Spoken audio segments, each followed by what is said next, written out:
வேளாண் தொழில் செழிக்க உதவும் யுக்திகள்.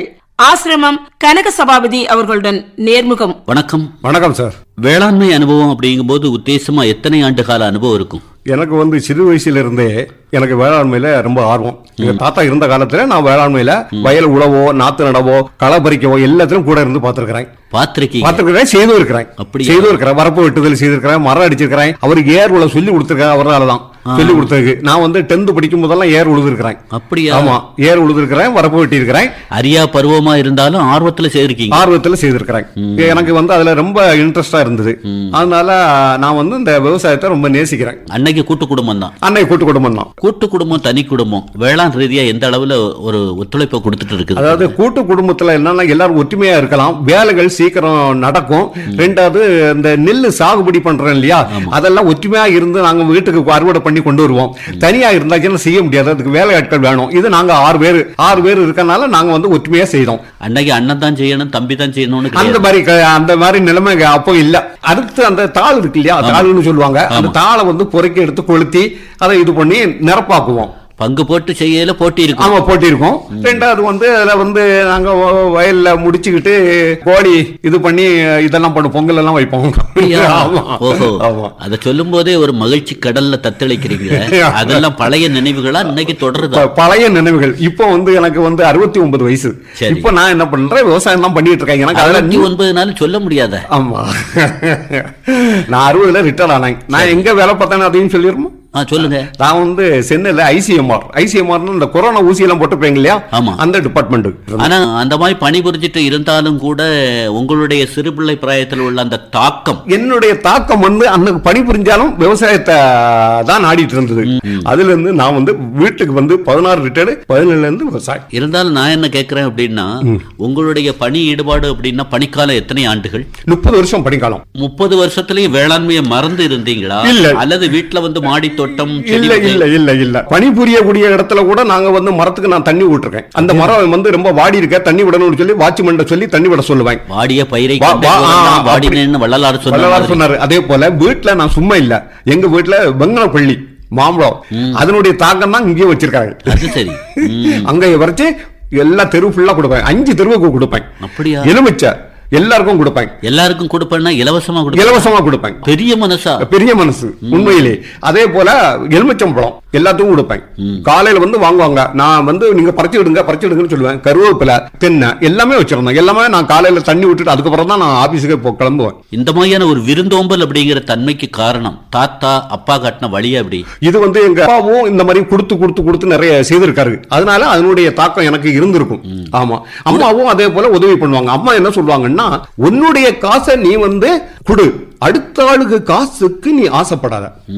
அந்த ஒரு இதை இன்னைக்கு நான் மனசுல வச்சுட்டு இருக்கேன். கொடுத்ததுனால உங்களுக்கு எந்த குறையும் இல்ல, வந்துகிட்டு தான் இருக்கு. சரி, அன்னைக்கு நீங்க சிறுபிள்ளை பிராயத்துல ஒரு 50 ஆண்டுகளுக்கு முன்னால விளைநில பரப்புல பல்வேறு பணியை செய்திருந்தாலும் கூட இன்னைக்கு நெல் விவசாயம் அப்படிங்கிற ஒரு தன்மையா அல்லது மாற்று பயிர்கள் அப்படிங்கிற ஈடுபாடா? அதாவது இப்பொழுது நெல் பயிர்ல லாபம் இல்லைன்னு எல்லாரும் சொல்றாங்க. ஆனா லாபம் இல்லைன்னு சொல்ல நம்ம எவ்வளவு தூரம் உழைக்கணுமோ, நான் என்ன சொல்றேன்னா ஒவ்வொரு ஆள்கிட்டையும் சொல்லக்கூடியது 60 வயசுக்கு பிறகு நீங்க சும்மா இருக்க கூடாது, உழைக்கணும். உழைப்பு. அதாவது விவசாயத்தை நீங்க நேசிச்சா உங்களுக்கு லாபம் இல்லாட்டலாம் கூட உங்களுக்கு ஒரு உடம்புக்கு ஒரு புத்துணர்ச்சி கிடைக்கும், நம்ம நாட்டுக்கு செய்யற ஒரு நன்மையா இருக்கும் அப்படின்னு தான் நான் அன்னைக்கு சொல்லுவேன். சரி, உங்க ஈடுபாடு சொல்லுங்க. இப்ப எவ்வளவு ஏக்கர் விளைநிலங்கள்? விளைநிலம் எனக்கு ஒரு 1.5 ஏக்கர் இருக்கு. அதுக்கப்புறம் தோப்பு ஒரு 60 சென்ட் கிட்ட இருக்கு. அந்த தோப்புல நான் தென்னை வச்சிருக்கேன். அதுக்கு பேரு சன்னங்கின்னு பேரு, அந்த தென்னைக்கு பேரு. வித்தியாசம். அதாவது ஆந்திரால வர வச்சது. நம்ம மண்ணுக்கு வருது. ஒரு தென்னை 1500 ரூபாய். இங்க சாதாரணமா 100 ரூபாய் 150 ரூபாய்க்கு வாங்கிடலாம் நம்ம புத்தளத்துல. ஆனா நான் வாங்கி வச்சிருக்கேன் 1500 ரூபாய்க்கு வாங்கி வச்சிருக்கேன், பெருசு. ஆனா இப்ப காய் தந்துட்டு இருக்கு. எத்தனை ஆண்டுகளுக்குள்ளாக? 3 வருஷத்துல காய்க்கும்னு சொல்லி கொடுத்தாங்க. எனக்கு 2.25 வருஷத்திலே காய்ச்சிட்டு. அது உங்களுடைய இது என்னுடைய பணி, அந்த வேலை. தலைக்காக்கும் அப்படிங்கிற நுட்பத்தை கையாண்டதும் காரணம்னு சொல்லாமா? கண்டிப்பா சொல்லலாம். நான் வைக்கிறது ஆட்டு எரு வைப்பேன். அதாவது மாட்டு எருவை விட ஆட்டு எரு அந்த வேலை செய்யணும்னு சொல்லுவாங்க ஒரு பழமொழி. அதே மாதிரி ஆட்டு எரு வைக்கிறேன். கடலை புண்ணாக்கு, வேப்ப முன்னாக்கு இதெல்லாம் நான் சீரா வைக்கிறேன். யூரியா அதெல்லாம் தடுத்து தர்றேன். நிகழ்ச்சியை லட்சக்கணக்கான மக்கள் கேட்டு இருப்பாங்க. சரி, அவங்க நினைக்கிறாங்க 1500 ரூபா கன்று வாங்கிட்டு வந்திருக்கிறாரு அப்படின்னா பண செழிப்பு அப்படிங்கிற காரணமா, அல்லது அந்த மரத்துல அப்படி என்ன ஒரு பொக்கிஷமான தன்மை இருக்கும், அல்ல 150 ரூபா 60 ரூபா 70 ரூபாய்க்கு வாங்கி வச்சா அது வளர்ந்து வரக்கூடிய நிலை அப்படிங்கிறது தொய்வு காணப்படுங்கிறதுனாலயா? இப்படிலாம் யோசிக்காங்க. இது என்ன காரணம் என்னன்னு கேட்டா, நான் சென்னையில இருந்து இங்க வரும்போது தேங்காய் வாங்கினேன். அப்போ கிலோ கணக்கில் கொடுத்தாங்க. ஓஹோ, இங்கே கிலோ கணக்கில் வந்துருச்சா, எனக்கு ஒரே பக்கன் ஆகி போச்சு. அண்ணன் 4 கா கடக்குமக்கா எடுத்துட்டு போ அப்படின்னு சொன்ன நிலை மாறி உண்மையிலே நான் சொல்ல போனா, நான் அரிசி வாங்கும் போதும் தேங்காய் வாங்கும் போதும் என் மனசு பயங்கர கஷ்டப்படும். இன்னைக்கும் ஏன்னா அரிசி 70 ரூபா, தேங்காய் வாங்கும் போது நிறத்து கொடுத்தாங்க. 2 தேங்காய் 65 ரூபான்னு கொடுத்தாங்க. அப்ப நான் வந்த புதுசுல எங்க 2017 செழிப்பா இருந்த நெல்லு சிதறி கிடந்த நிலையில ஆமா நம்ம விலைக்கு வாங்க வேண்டி இருக்கு, இவ்வளவு ரூபா கொடுக்க வேண்டி இருக்கு அப்படின்னு சொல்லிட்டு இது பண்ணி நான் நினைச்சேன் வாழை போட்டிருந்தோம். அந்த வாழையை ஃபுல்லா எடுத்துக்கிட்டு ஒரு வீம்புலன்னு சொல்ல. ஆமா, வீம்பு தான். வாழை எடுத்துக்கிட்டு தென்னை வச்சு அதுல காய் பறிக்கணும்னு என்னுடைய ஆசை. அதனால என்ன பண்ணேன், இது 3 வருஷத்துல காய்க்கணும்னு சொன்னால நான் 1500 ரூபாய் கொடுத்து பணத்தை பார்க்காம வாங்கிட்டேன். சரி, இந்த மாதிரியான ஒரு வலுவான கன்று வாங்கணும் அப்படிங்கிறதுக்கு யாராவது வழிகாட்டினாங்க. என் ஃப்ரெண்டு ஒரு ஆளு ரேடியோ மெக்கானிக்கா இருக்காரு. அவர்கிட்ட நான் விஷயத்த சொன்னேன். மக்கா இந்த மாதிரி இருக்க அப்படின்னு. அவர் சொன்னா, மாப்பிள்ளை நம்ம ஊர்ல மாப்பிள்ளை இந்த மாதிரி இருக்கு, நான் ஒரு வழிகாட்டேன், ஒரு இடத்துக்கு கூட்டு போறேன். நானும் என் தோப்புல அப்படிதான் வச்சேன். இன்னும் கூட்டிட்டு போய் எனக்கு இது பண்ணாரு. அவங்க 2000 ரூபாய் 1700 சொன்னாங்க. இவர் குறைச்சு 1500 வாங்கி எனக்கு கொடுத்தாரு. கொடுத்து வச்சு ஒரு 2.25 வருஷத்துல எனக்கு காய். சரி, கன்றை கொடுத்த உடனே வாங்கிட்டு வந்துட்டீங்களா, அல்லது அவங்கள்ட்ட சில நுட்பங்களை கேட்டதன் வெளிப்பாடு தான் இன்னைக்கு செழிப்பா அந்த மரம் இருக்குது? ஆமா, அவங்க சொன்னாங்க. அதாவது நீங்க வைக்கும் போது இந்த அசோஸ்பைரிலம் அந்த இதெல்லாம் உள்ள போட்டு 3க்கு 3 அடி தோண்டி அதை ஒரு வாரம் விட்டுட்டு அதுக்கு ஒரு சாம்பல் சத்து அந்த சத்து இதெல்லாம் போட்டு சாணி உரம் இதெல்லாம் போட்டு காய விட்டுட்டு அதுக்கப்புறம் தழைச்சத்து இதெல்லாம் போட்டுட்டு வைங்க. ஆனா செயற்கை உரத்தை வைக்காதீங்க. செயற்கை உரம் வச்சா ஒரு வாரத்துல மரத்தினுடைய இது நின்றும் பற்றும். அதனால இயற்கை உரத்திலேயே கொண்டு போங்கன்னாங்க. நான் அதே மாதிரி இயற்கை உரத்திலேயே கொண்டு போய் வச்ச ஒரு 2.25 வருஷத்துல காய்க்க ஆரம்பிச்சு. நீர் கொடுத்தல் அப்படிங்கிறது, நீருக்கு நான் போர் எடுத்திருக்கிறேன். நீர் எடுக்க நான் டெய்லி விட மாட்டேங்க. ஒரு 3 நாள் 2 நாள் விட்டு தான் விடணும். காய விடணும். அப்பதான் அதோட எழுச்சி நல்லா இருக்கும், பயிருடைய எழுச்சி நல்லா இருக்கும். சாதாரண ஒரு நாட்டு மரம் வச்சோம் அப்படின்னு சொன்னா அது ஒரு 2 ஆண்டு காலம் அப்படியே ஒரு தன்மையிலேயே இருந்துட்டு அப்புறமா தான் ஒரு வளர்ச்சி ஒரு 7 ஆண்டுகளுக்கு. இதே 15 ஆண்டுகள் வரும்னு சொல்றாங்க. 15 ஆண்டுகள் உங்களுக்கு பலன் தரும்னு சொல்றாங்க. வாய்ப்பு இருக்கு. நான் இப்ப கூட போன வாரம் ஒரு 22 காய் வெட்டினேன் ஒரு மரத்துல. சரி, 22 காய் அது வீட்டுக்கு யூஸுக்கு வெட்டியிருக்கேன். வெட்ட வீட்டுல அந்த இதை காய போட்டு எண்ணெய் ஆக்கிரும். உருக்கெண்ணெய் ஒட்டு மரமா இருந்தாலும் அந்த எண்ணெய் நல்லா இருக்கு. எண்ணெய் வருது, நல்ல மனம் இன்னும் கூட வீட்டுல இருக்கு. அப்படியா? நாங்க வாங்கி பாட்டில் அடைச்சு வச்சுட்டோம், ஒண்ணுமே ஆகல. அப்படி இருக்கு. அப்ப இந்த மதிப்பு கூட்டல் அப்படிங்கிற தன்மையை வரும் நாட்கள்ல கையாளக்கூடிய நிலை ஏற்படும் போல. கண்டிப்பா வரும். இப்பமே இந்த நம்ம செங்கழனின்னு சொல்றோம்ல, சிவப்பா இருக்குது, அதுல மஞ்சள் கிடைக்கிறது கஷ்டம். நீங்களே பார்க்கலாம், ஒரு 10 தென்னைக்கு ஒண்ணுதான் மஞ்சளா இருக்கும். அதை நான் வளர்த்து வச்சு நல்ல பலன் தருது இளநீக்கு. நீங்க சொல்றது ஒரு வித்தியாசமாலாம் இருக்குது. அதாவது சுருள் வெள்ளையி அப்படிங்கிற ஒரு தாக்குதல்ல அந்த மஞ்சள் பச்சை இந்த மாதிரியான இளநீ மரங்கள் பாதிக்கப்பட்ட ஒரு நிலையில நான் திடகாத்திரமா வச்சிருக்கிறேங்கிறீங்க. காரணம் என்னன்னா, இப்படி நீங்க சொல்றது உண்மை, முற்றிலும் உண்மை. ஆனா நான் என்ன பண்ணேன், சுத்தமா போயிடுச்சு. அப்புறம் நான் என்ன பண்ணேன், ஒரு கடை இருக்கு, அந்த கடையில உரக்கடை வாங்கிட்டு வந்தேன். ஒரு 3 மாத்திரை ஒரு இதுல கொடுத்தாங்க. அதை தோண்டி அந்த தென்னையில வைங்க, அங்கங்க வைங்க, 3 இடத்துல நான் வச்சு மண்ணை வச்சு அடைச்சிட்டேன். அடைச்சு ஒரு 2-3 மாசம் போயிருக்கும், 3-3.5 மாசம் இருக்கும். குருத்து விட ஆரம்பிச்சிட்டு, அப்புறம் பூ விட ஆரம்பிச்சிட்டு, என்னடா இது அப்படின்னு சொல்லிட்டு பார்த்தா அதுல பூச்சி இருந்திருக்கு. இப்போ நல்லா இது இருக்கு, பூச்சி போயிடுச்சு, அருமையா காய்க்குது. எனக்கு நல்ல செழிப்பா இருக்குது. போன வாரம் கூட 26 காய் வெட்டினேன். ஆமா, வெட்டினேன் வீட்டுக்கு உள்ளே. இளநிக்கெல்லாம் இவ்வளவு விலை வரும் அப்படின்னு நினைச்சு பார்த்தேடா? பார்க்கவே இல்லை. ஏதோ 10 ரூபா 15 ரூபா வரல. இன்னைக்கு 50 ரூபா 60 ரூபா இளநீர். உங்ககிட்ட எடுக்கிறது கூட 25 ரூபா 30 ரூபாய்க்கு வாங்க தயாரா இருக்காங்க. அவங்க 50-60 விற்கிறாங்க. சரி, நீங்க ஆரம்பத்துல பேசும்போது கூட நான் அந்த கன்றை வாங்கிட்டு வந்த உடனே அவர் சொன்ன நுட்பம் என்ன அப்படின்னு பார்த்தோம்னா, சாணியை காய போடணும் அப்படின்னு. ஆமா, கண்டிப்பா. அது சாணத்தினுடைய மகிமை ஒண்ணு சொல்லலாம். சாணத்தை எப்படின்னா, நம்ம காய போட்டோம்னு சொல்றோம். சாணி போடுன்னா அதை பரவலா காய போடணும். காய போட்டாச்சுன்னா அதனுடைய அந்த ஈரத்தன்மை போயிடும். ஈரத்தன்மை போகும்போது அது காஞ்சி மண்ணுல அது ஊற்றமா உறிஞ்சி எடுத்துரும். உறிஞ்சி எடுத்துட்டு அது அந்த சத்து வந்து நமக்கு வளர்ச்சியை உண்டு பண்ணும். செடியினுடைய எந்த செடிக்கும் போடலாம், ஆனா காய வச்சுதான் போடணும், பச்சையாவே போடக்கூடாது. பச்சையா போட்டா அப்படியே அவிஞ்சு போயிடும். பச்சையா போட்டா அவிஞ்சு போகும் அப்படிங்கறத விட காண்டாமிருக வண்டியினுடைய தாக்கம் அதிகமாயிரும், கண்டிப்பா அதிகமாயிரும். தென்னை மரத்துல எடுத்திருக்கிறேன், ஒரு கம்பி போட்டு எடுப்பாரு, அது ஒரு ஆள் இருக்கு, அப்படி எடுத்தாரு. அது வந்து என்ன பண்ணும்னா குருத்தெல்லாம் சாப்பிட்டோம், இளநியும் ஓட்டப்பட்டோம். அந்த மாதிரி. சரி, மரம் வளர்ந்து வரும்போது அதை வந்து கவாத்து செய்தல் அப்படிங்கிற தன்மை உண்டா? உண்டு உண்டு.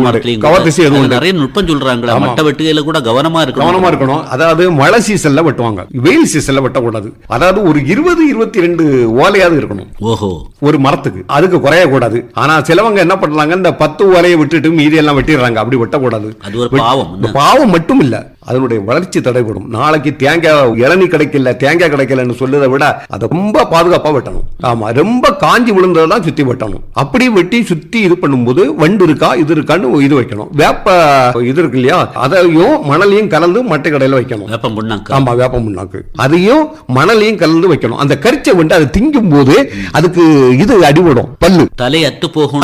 தலையும் அத்து போகும். சரி, நீங்க இந்த 60 வயசுக்கு பின்னால இவ்வளவு நாள் உழைச்சிருக்கீங்க, ஓய்வு எடுக்கணும் அப்படிங்கறதுக்காக 60 வயதுக்கு பிறகு நீங்க ஓய்வெடுங்க அப்படின்னு சொல்லக்கூடிய ஒரு நிலையில அதுக்கப்புறம் ஒரு தொழிலை முதன்மையா தேர்வு செய்து உத்வேகமா ஓடிட்டு இருக்க அப்படிங்கிறீங்கள, உங்களை ஒத்த நபர்கள் என்ன மாதிரியான கருத்தை சொல்றாங்க?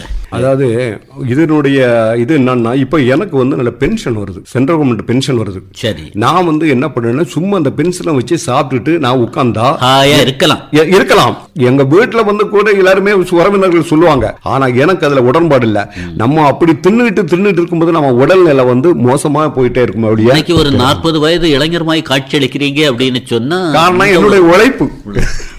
எல்லாருமே சொல்லுவாங்க, அவர் எப்பவுமே காலையில 2 hour 3 hour தோட்டத்துக்கு போவாரு, சாயந்தரம் 2 hour தோட்டத்துக்கு போவாரு. எதை பத்தியுமே சிந்திக்க மாட்டாரு. அவர் உண்டு, அவருக்கு வேலை உண்டு. எனக்கு எதை பத்தியும் சிந்திக்க வேண்டிய அவசியமே இல்ல.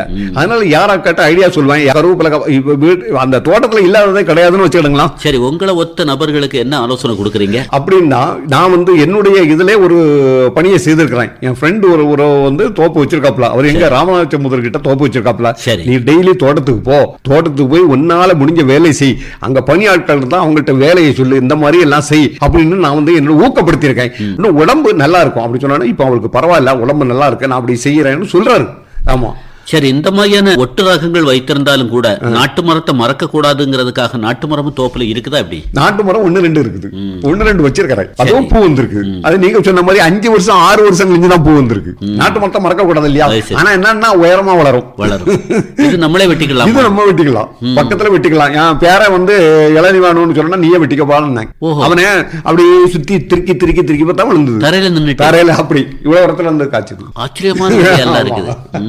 அதாவது அந்த தண்ணி வளமும் உர வளமும் மண்ணு வளமும். நான் மண்ணு வந்து தனியா அந்த ஏரி இந்த ஆறெல்லாம் இது பண்ணாங்க இல்லையா, அதுல இருந்து அடிச்சிருவேன். சரி, அந்த மாதிரி குளத்துல இப்போ தேரூர் குளத்துல எல்லாம் இது எடுத்தாங்க, அதெல்லாம் கொண்டு வர சொல்லிடுவேன்.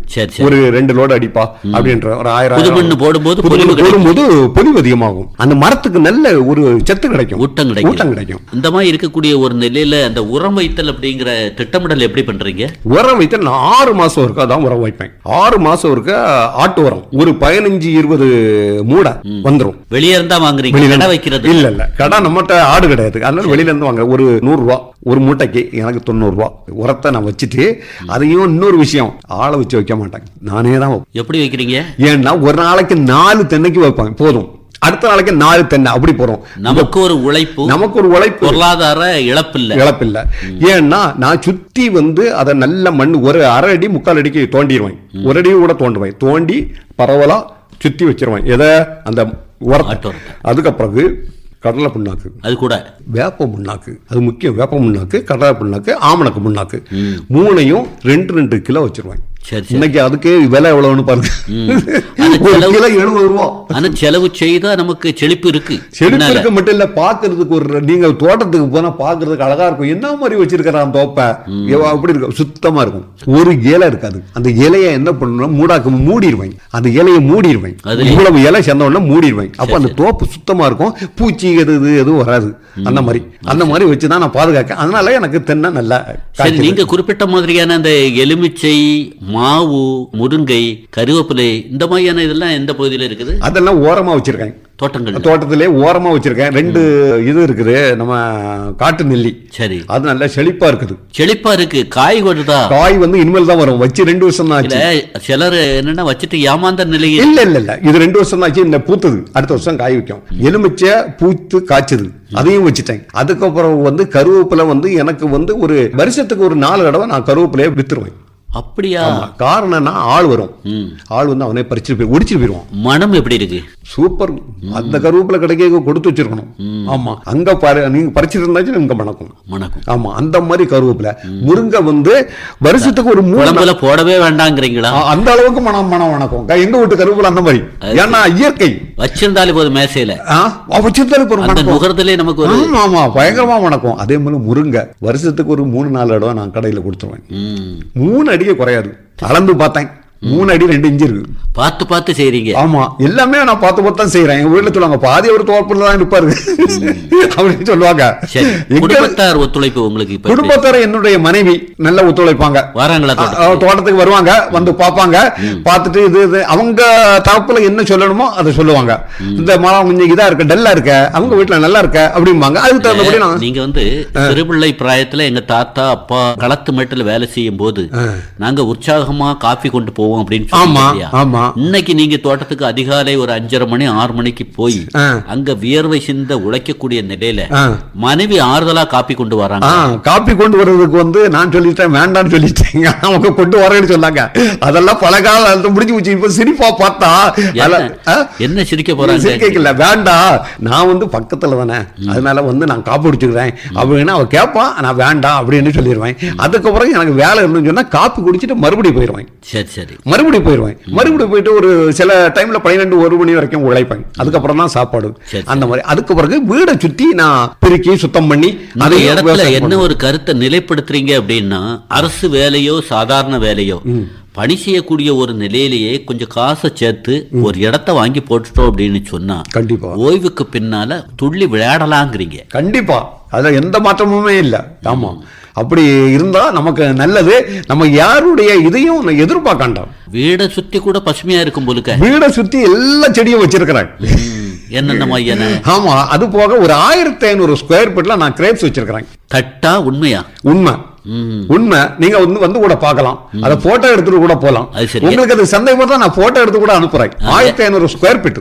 எந்த மாதிரியான அமைப்பு ரீதியா செய்யிருக்கீங்க? அது எப்படின்னா, நான் வந்து நம்ம தேனி மாவட்டம் இருக்கு இல்லையா, தேனி மாவட்டத்துல போய் நான் வந்து இந்த இடத்துல உள்ள திராட்சையினுடைய தரம், அந்த திராட்சை எப்படி வளருது, அதனுடைய இதை நான் முதல்ல தெரிஞ்சுக்கிட்டேன். இதுக்குன்னே போயிட்டு அது போக இன்னொரு இடத்துக்கும் போனேன். காரைக்குடி போயிட்டு அங்க ஒரு நண்பர் இருந்தாரு. அந்த நண்பர் எனக்கு கூட வேலை பார்த்தவர், அவருக்கு ஃப்ரெண்டு. அவர் வந்து திராட்சை வச்சிருக்காரு. அவருக்கு காலையில போனோம்னா காப்பி தந்து நேர கூட்டிட்டு போனார். ஒரு 5 கிலோமீட்டர் தள்ளி தலையே அப்படி தட்டுது.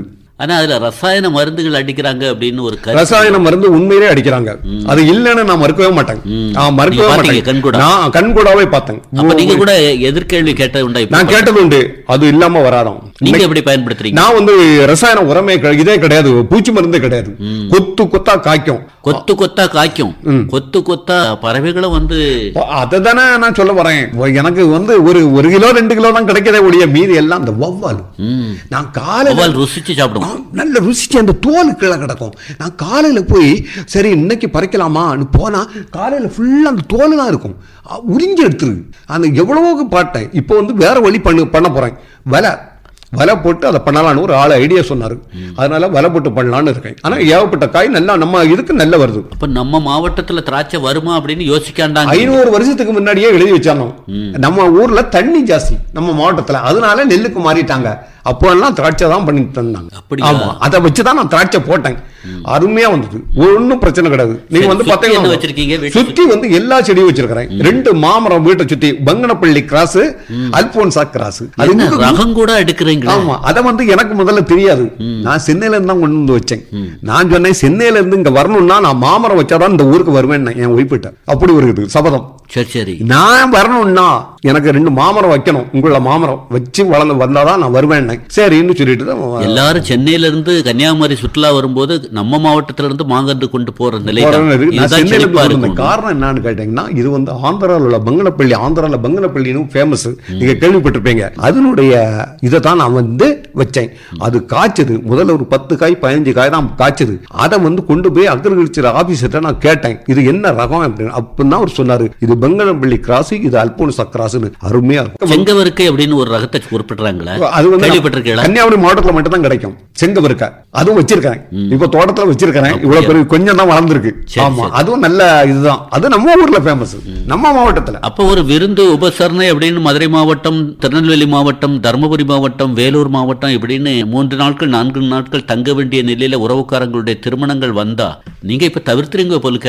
தவிர்த்துறவங்க மட்டும் இல்ல, நான் வந்து என்ன பண்றேன்னா, செடிகள் வந்து இந்த தொட்டியில கொஞ்சம் செடிகள் வச்சிருக்கிறேன். அதை பாதுகாக்க என்ன பண்ணா, கீழே ஒவ்வொரு பக்கெட் வச்சிருவாங்க. பக்கெட்ல ஃபுல்லா தண்ணி, அந்த செடியை தொட்டியை தூக்கி அந்த தண்ணியில வந்து 2 பக்கம் ஒரு கம்பு இல்ல ஒரு கம்பி வச்சு அதை மூழ்காது. அந்த தொட்டிக்கு அடியில இருந்து தண்ணி அது உறிஞ்சிற மாதிரி வச்சுட்டு தான் போவேன். இப்படி ஒரு 10-20 தொட்டி பண்ணுவேன். வித்தியாசமா ஆமா, அதுக்கு மேல ரெண்டு கம்பு வைப்பேன், நடுவுல தொட்டி வைப்பேன். தொட்டி அரை மூழ்கிற மாதிரி, அரைதான் மூழ்கும், முழுசா வைக்கோட மேல் வரக்கூடிய வாய்ப்பகுதி கம்புல அந்த கம்புல நிக்கும். அது வந்து ஒரு 10 நாள் 20 நாள் தாக்கு பிடிக்கும், அப்படி உறிஞ்சி எடுக்கும். நான் அப்படிதான் பண்றது. 10 நாள் போனா சொட்டு நீர் பாசனம் பயன்படுத்துவாங்க. நீங்க ஒரு வித்தியாசமான பாசனம். ஆமா, ஆனா இதுவரையில ஒரு செடி கூட போகல. சரி, இந்த மாதிரியான நுட்பமும் கூட எங்கேயாவது பார்த்ததா? அப்படி நான் பார்த்ததே கிடையாது. இப்படி ஒரு ஐடியா போட்டா என்னன்னு சொல்லிட்டு நான் வந்து நீங்க பணிபுரிந்த இடம் அப்படிப்பட்ட இடம். ஆமா, சரி. நம்ம என்னதான் கஷ்டப்பட்டு எடுத்து செழிப்பா தென்னை மரங்கள்ல காய், மாமரத்துல காய் அப்படிங்கிற ஒரு நிலை வந்தாலும் கூட வேலையாட்கள் கூலி அப்படிங்கிறது அது நம்ம யாரி செய்ய முடியாத. அதுல காசு அப்படிங்கிறது இன்னைக்கும் விரயமாகுதா? அன்னைக்கு உள்ள நிலையை நினைச்சு பாக்கலாம். அன்னைக்கு வந்து ரொம்ப கூலி வந்து குறைவு, 2 ரூபா கொடுத்தா போறோம். இப்ப நாத்து நடவு அதுக்கெல்லாம் 2 ரூபா தானே. நான் வந்து ஒரு 30 பேர் நாத்து நடுவாங்க, 2 ரூபா வச்சுட்டு 30 பேருக்கு 60 ரூபா கொண்டு போவாங்க. ஆமா, நான் வயல்ல கொடுத்துருவேன். ஏன்னா என்னன்னா, ஒரு வேலை ஆட்கள் வந்து வேர்வையை தொடக்கைக்கு முன்னால் நம்ம கூலியை கொடுக்கணும். அதான் என்னுடைய பாலிசி எப்பவுமே. இந்த இடத்துல ஒரு கருத்தை வலியுறுத்துறீங்க. அன்னன்னைக்கு கூலியை கொடுத்துட்டோம் அப்படின்னு சொன்னா அந்த குடும்பம் வந்து குதூகலமான வாழ்க்கையை காணும். அதெல்லாம் வந்து நமக்கு உற்பத்தி ரீதியா ஒரு பிரதிபலனை ஏற்படுத்தும். கண்டிப்பா. ஒரு சில வீட்டுல நான் பார்த்திருக்கிறேன், இந்த காலத்துல அந்த காலத்துல நான் பார்த்திருக்கிறேன், அப்பா வரட்டு அம்மா வரட்டு இப்படி அனுப்புவாங்க, வேலையை சக்கமாய் புடிஞ்சிருவாங்க. அந்த மாதிரி செய்யக்கூடாது. அதனால நான் இந்த மாதிரி இருக்கு, நீ வேலையை முடிச்சு எப்ப வேணாலும் போகலாம், சம்பளத்தை வாங்கி பேசணும் அப்படின்னு சொன்னா இன்னும் மணிக்கூர் கணக்கில் பேசலாம். உங்களுடைய பேச்சை கேட்டுட்டு இவற்றை ஒரு 4 வார்த்தை பேசினா நமக்கு ஒரு திருப்தியான நிலை, நம்மளும் விவசாயத்துல ஈடுபடுகிறது மாதிரியான ஒரு தன்மை ஏற்படுமே அப்படின்னு நினைக்கிறாங்கன்னா உங்க அலைபேசி எண் ஒன்று சொல்லாமா? ஆமா, 9446363135 9444763135. இந்த அலைபேசி வாயில உங்களை தொடர்பு கொள்ளும் போது எல்லாருக்கும் நான் ஆலோசனை சொல்லுவேன். 90 வயது ஆனாலும் கூட விவசாய ரீதியான ஒரு உழைப்புக்கு வந்தாங்க அப்படின்னு சொன்னா ஒரு 20 வயது குறைய வாய்ப்புன்னு சொல்லாமா? கண்டிப்பா கண்டிப்பா கண்டிப்பா. இதுவரை வேளாண் தொழில் செழிக்க உதவும் யுக்திகள், ஆசிரமம் கனக சபாபதி அவர்களுடன் நேர்முகம் கேட்டீர்கள். உடன் உரையாடியவர் தேரூர் எஸ். சிவசுப்பிரமணிய பிள்ளை.